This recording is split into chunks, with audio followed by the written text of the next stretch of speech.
It's a much-needed program. This is Miss Martina Minthorn, the director.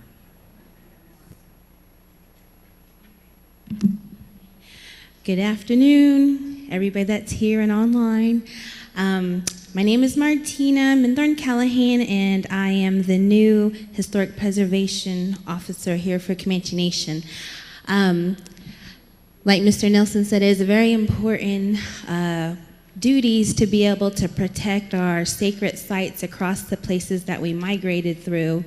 And so our main focus is to preserve historic sacred sites and landmarks of the Comanche Nation.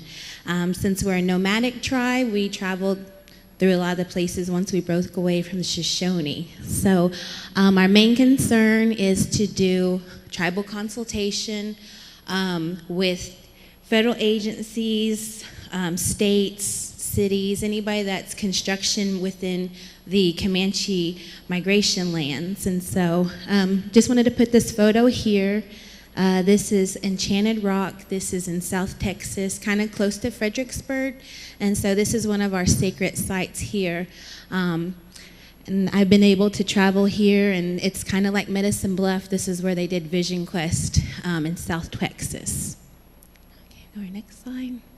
So our main focus is to be able to provide consultation. So if somebody wants to build a bridge in Brownsville, Texas, well, we'll do the research to be able to see if there's any type of sacred sites, burial grounds, battle sites, anything that could be a disturbance to our sacred sites in that vicinity. These are some of the sacred sites that we have in Montana here, the Tobacco Root Mountains. This is the Monument Rocks in Kansas. And so, so interested into being able to learn about the places that we migrated, because a lot of times Comanches just think, you know, Fort Sill, Southwest Oklahoma is our homeland, but we did have quite extensive of traveling and migrating from the north. So this is some of the places here. My presentation I just put together for 5 to 7 minutes from the last time we did the budget summit. So just wanted to try to get through this presentation. Currently we don't have a grant at this moment, but that's what I'm working on to see if we can be able to get back the grant for the historic preservation. We were the 94th tribe to be given the responsibility to be able to control and consult on behalf of our tribe. This is the area that the Comanche Nation represents. This map represents the area that we give consultation towards.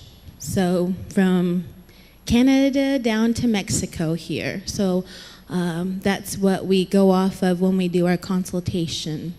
So Oklahoma, Texas, New Mexico, Colorado, Kansas, Nebraska, Wyoming, these are all the areas that we can be able to do consultation through 106.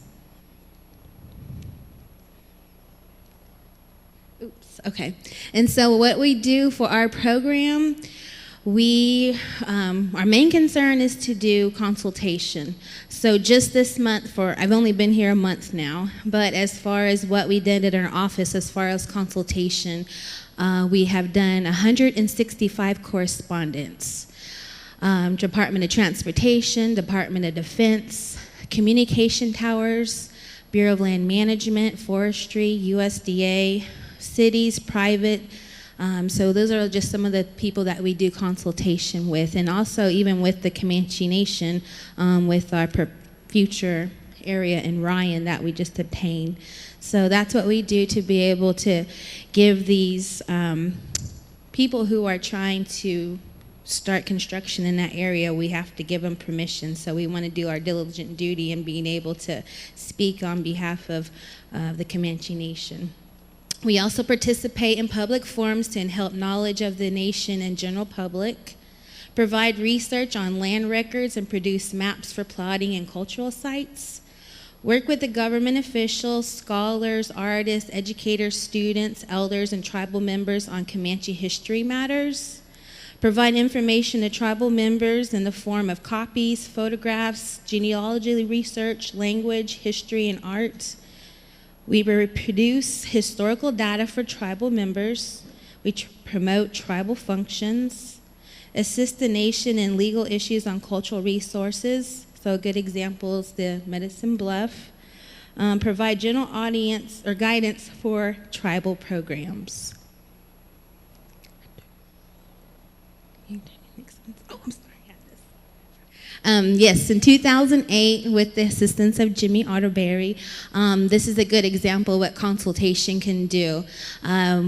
Whenever Fort Sill was asking for consultation to put the storage facility there at Fort Sill, we were able to take that to Oklahoma Supreme Court back in 2008 and be able to stop the construction of the storage facility near Medicine Bluff. So this is a good example, and this is a well-known case in Indian country from the term that they had coined viewscape. So that's something that's really been a big impact in Indian country, and I'm proud of Jimmy and all the efforts that he's made, and definitely we know how important Medicine Bluff is to us. So there's a lot of other areas that are across Indian country, or the places that we travel, that we also need to protect.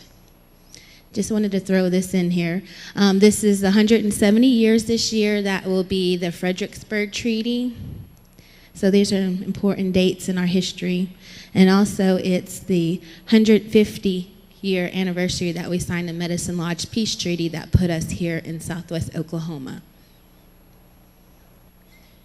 Oh, yes.